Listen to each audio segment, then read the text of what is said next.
আশা করি তোমরা সবাই অনেক ভালো আছো, সুস্থ আছো। আমরাও কিন্তু বেশ ভালো আছি। আমার এই ছোট্ট পরিবারে আরও একটি নতুন ব্লগে তোমাদের সবাইকে ওয়েলকাম জানাইতেছি।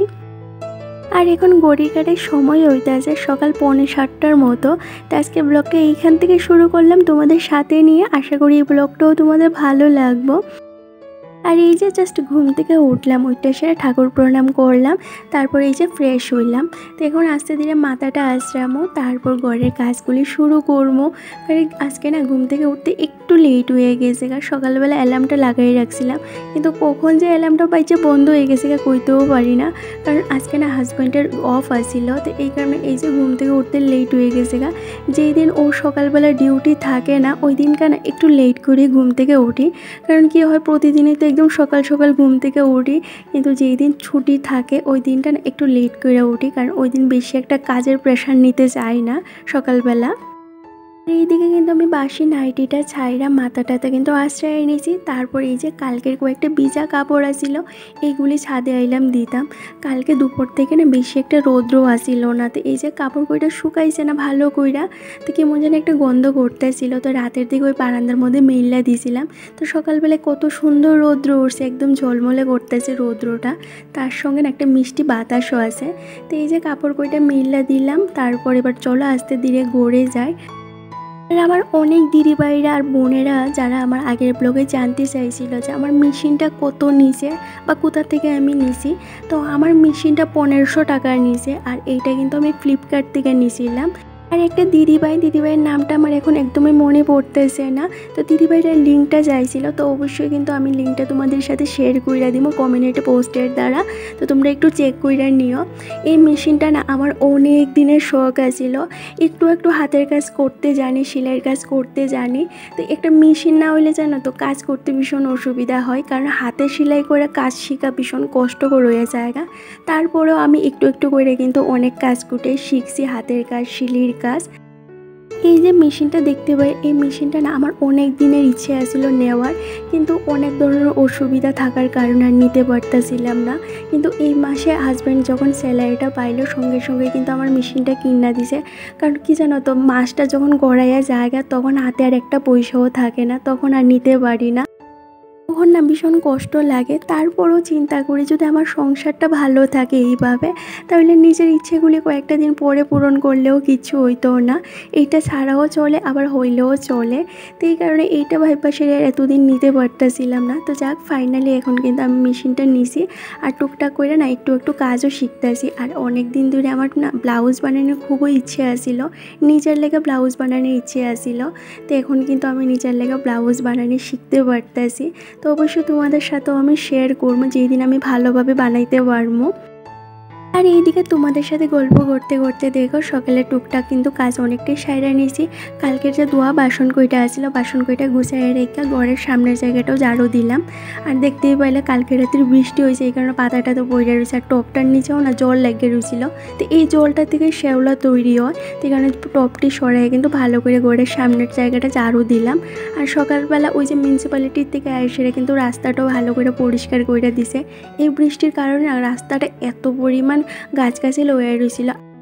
এই রাস্তাটা না এখনও কিন্তু পাকা করা হয়েছে না। আর এইখানে না যখন একটু বৃষ্টি হয় গাছগাছালি থাকে তখন ভীষণ সাপ দেখা যায়। এই তো গত 2-3 দিন আগেই কিন্তু এখানে একটা সাপ দেখা গেছিলো ভীষণ বড়। তো এই কারণে এই যে মিউনিসিপ্যালিটি থেকে আয়েসে কিন্তু ভালো করে রাস্তার ধারটা পরিষ্কার করে দিছে। তো এদিকে আমি বাইরের সমস্ত কাজকর্ম সারলাম, তারপরে এই যে ঘরটাও কিন্তু ঝাড়ু দিয়ে লেছি। তো এখনও ঘর দোয়ার গুছানি হয়েছে না, করবো যেহেতু আজকে এই যে হাজব্যান্ড বাড়িতেই আছে। তো সকালবেলা টিফিনটা এবার রেডি করতেছি, তারপর ঘর দোয়ারটা ভালো করে পরিষ্কার করে গুছাইয়ে রাখবো। জানো তো কালকে রাত্রের থেকে না এত পরিমাণ মাথা ব্যথা করতেছে, ও মনে হয় মাইগ্রেনের ব্যথাটা আবার শুরু হয়েছে। তো একদম মাথার 2 পাশটা না প্রচণ্ড পরিমাণে ব্যথা করতেছে। এই কারণে একটু আদা দিয়া চা করলাম। এমনিতে তো আমি সকালবেলা হোক বা বিকেলবেলা কোনো সময় আমি চাটা খাই না, কারণ চাটা খাইলে না আমার ঘুম আয় না, ভীষণ ঘুমের সমস্যা দেখা দেয়। তো ভাবলাম যেহেতু মাথাটা ব্যথা করতেছে একটু আদা, লং, এলাইচি দিয়ে চা খাই, তাইলে মাথা ব্যথাটা যদি একটু ছাড়ে। কারণ যখনই এই মাইগ্রেনের ব্যথাটা শুরু হয় কোনো কাজই আমি করতে পারি, এত পরিমাণ ব্যথা করে।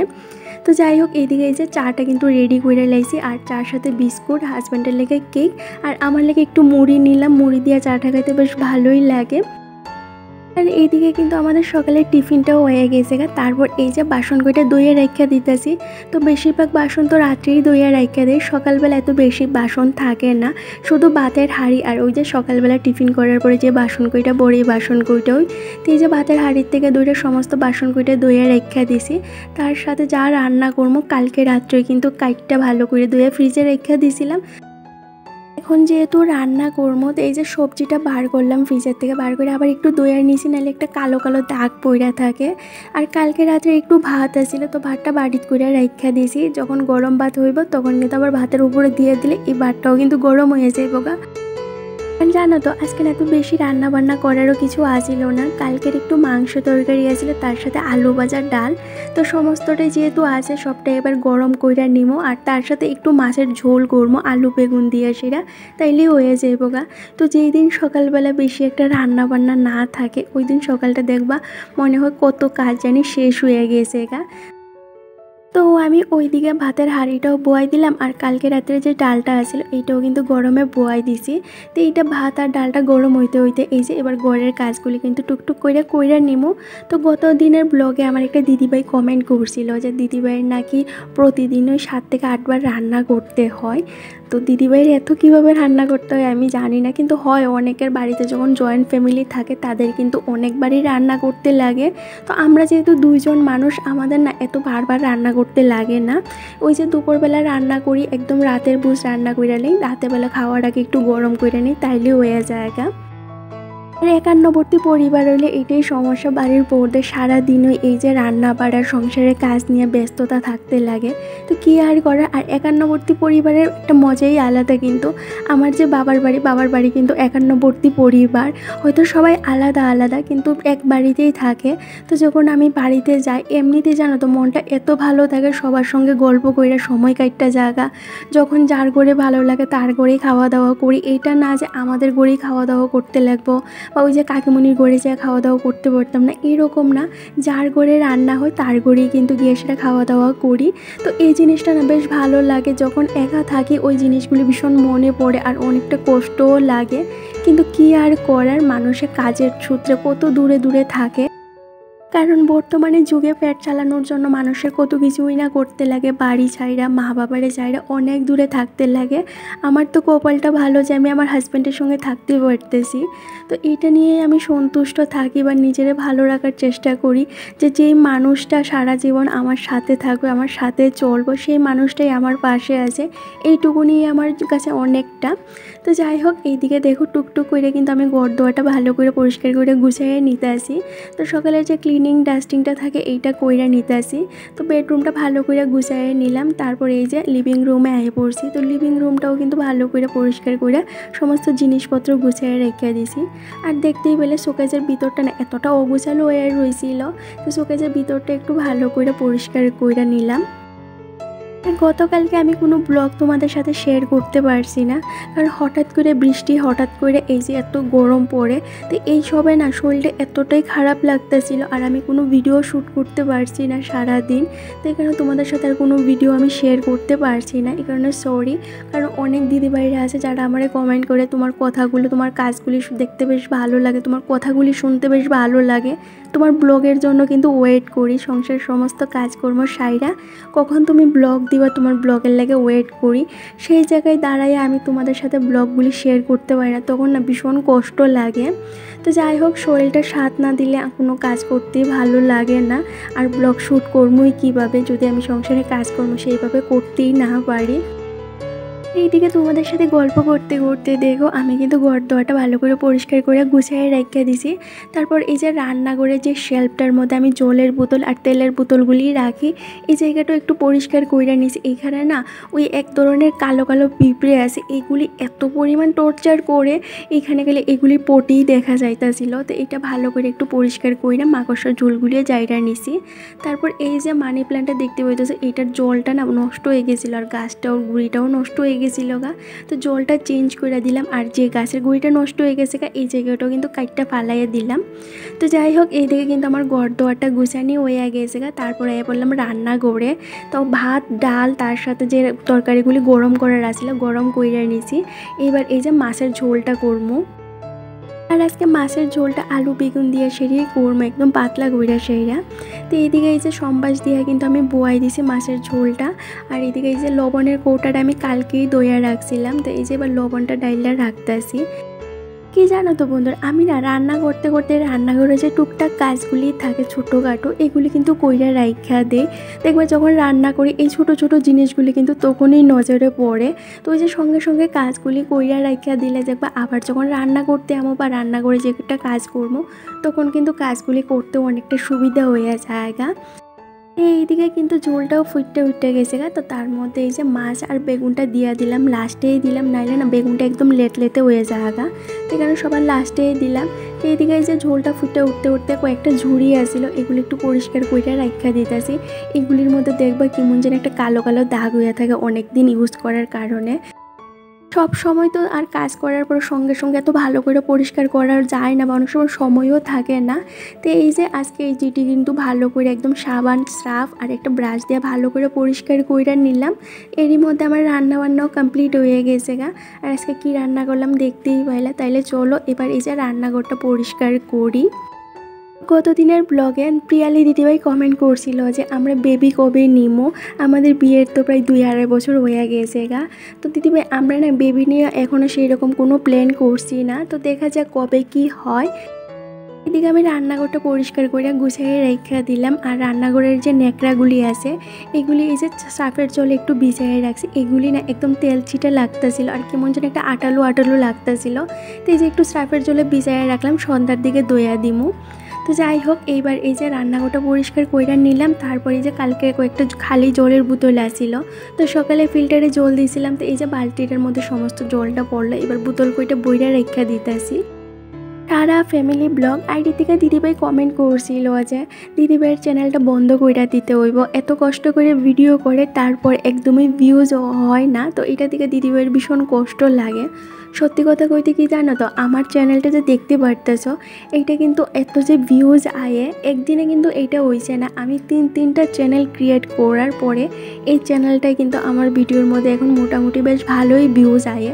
তো আমি কিন্তু কোনো দিনই ধৈর্য শক্তি হারাইছি না, বা আমি পারতাম না বা আমার দ্বারা হইতো না, এই জিনিসটা কিন্তু আমি কোনো দিনই ভাবছি না।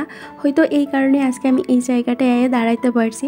হ্যাঁ, এইটা কইতে পারো আমার ভিডিওর মধ্যে তো এত ভালো ভিউজ আয়ে না, বা আমার চ্যানেলটা এতটাও বড় না, কিন্তু যাই হোক যতটুকুই আছে এটাই কিন্তু আমি সন্তুষ্ট। কারণ এই যে এই প্ল্যাটফর্মের পিছনে আমি অনেক অনেক পরিশ্রম করছি। ইউটিউব জার্নিটা কিন্তু আমার অনেক দিনের। তো এইটা আমি অন্য আরেকটা ব্লগে তোমাদের সাথে শেয়ার করবো। তোমাদের শুধু এইটাই কমো, এত সহজে হাল ছাইরো না। হাল ছাইরা দিলে না কোনো দিনই কিছু হয় না, কারণ সফলতা তারাই পায় যারা পরিশ্রম করতে জানে, সহজে হাল না ছাড়ে। এদিকে কিন্তু আমি ঘর দোয়ারটা মুছে স্নান কইরা সাইরা ঠাকুর পূজাটা দিলাম। তারপর এই যে দুপুরে খাওয়া দাওয়া সাইরা এবার বাসন কইটা দইয়া রেখা দিতেছি। কোনো দিনই না মনের মধ্যে এই জিনিসটা আইনো না যে আমি পারতাম না, আমার দ্বারা হইতো না, আমার দ্বারা হয়তো ইউটিউব না। কারণ এই জিনিসটা যেই দিন থেকে ভাবা শুরু করবা সেই দিন থেকে মনে করবা যে তোমার দ্বারা আর কোনো দিনই কিচ্ছু হইতো না, ভগবানও তোমার উপর অসন্তুষ্ট হইব। স্বয়ং ঈশ্বরও তাদের সাথেই থাকে যারা কঠোর পরিশ্রম করতে জানে। হয়তো তোমার আজকে এই জিনিসটা মনে হইতেছে তুমি ইউটিউব ছাইড়া দিবা, কিন্তু আজকে তুমি ইউটিউব ছাইড়া দেবো, কালকেই কিন্তু তোমার ভালো লাগতো না, মনে হইব যে কেলিগা ছাইড়া দিলাম, হয়তো আবার একটু কাজটা শুরু করি। তো হাল ছাইড়ো না, নিজেরা সবসময় মোটিভেট করার চেষ্টা করো যে অন্যরা পারলে আমি কেলিগা পারতাম না, তারাও তো আমার মতোই ভিডিও করে, তা আমি কেলিগা পারতাম না, তারা কি এরকম ভিডিও করে বা কিভাবে করে যেটা আমি করতে পারি না। সবাই তো আমরা মানুষ। তো আমি না সবসময় নিজের এইভাবেই মোটিভেট করি। আমি কারোর কোনো দিন আমার থেকে ছোটও মনে করি না, কারোর আবার আমার থেকে বড়ও মনে করি না, কারণ সবাই মানুষ, সবাই পারে। তো আমাদের ভিতরে এইটুকুনি আত্মবিশ্বাস থাকা দরকার যে আমার দ্বারা ওইব, আমি করতে পারবো। অনেকের হয়তো খুব তাড়াতাড়ি হয়ে যায়, অনেকের একটু সময় লাগে। আমি এইটাই মনে করি যে আমার একটু সময় লাগবে, একটু ধৈর্য শক্তি রাখতে লাগবে, তাইলেই কিন্তু আমি পারবো। শুভ সন্ধ্যা বন্ধুরা। তো এইদিকে সন্ধ্যাবাতিটা দিয়ে পড়ছি রান্নাঘরে। হাজব্যান্ডের নাইট শিফট আছে আজকে, তো এই যে ওর লেগে রাতের খাবারটা রেডি করতেছি। চলো এই কাজগুলি করতে করতে আমার কয়েকটা মিষ্টি মিষ্টি বন্ধুর নাম নেওয়া যাক। Bong Susmita lifestyle, Pampa Haldar, MNS family blog, Riya Ghosh, Nurjahan Khatun, Chumki Laha, MD Riyad YT, Niru mom blog. তো থ্যাংক ইউ সো মাচ তোমরা সবাইরে এত সুন্দর সুন্দর কমেন্ট করার লাগে। তো আগামী দিনগুলো তো আমার পাশে ঠিক এইভাবেই থাইকো। আর ভালো লাগলে অবশ্যই কিন্তু চ্যানেলটা সাবস্ক্রাইব করে একটা লাইক একটা কমেন্ট করে কিন্তু তোমাদের মতামত জানাইও। যাই হোক, এইদিকে এই যে আমি রুটিটা কইরা নিছি, তারপর গ্যাসটাও পরিষ্কার কইরা নিলাম। এবার ওর লেগে খাবারটা রেডি করতেছি। তো সন্ধ্যার দিকে না হঠাৎ করে খবর আইছে যে ওর নাইট শিফট করতে লাগবো। এমনি তো দেশের অবস্থা ভীষণ খারাপ, নার্স ডাক্তার সবাই কিন্তু একদম প্রোটেস্টে নাইমা গেছে গা। তারপরেও ডিউটি তো করতেই লাগবে, ডিউটি না করলে তো আর পেট চলতো না। তো এইদিকে আমি রেডি করে নিয়েছি খাবারটা। তো আজকের জন্য এই পর্যন্তই, টাটা।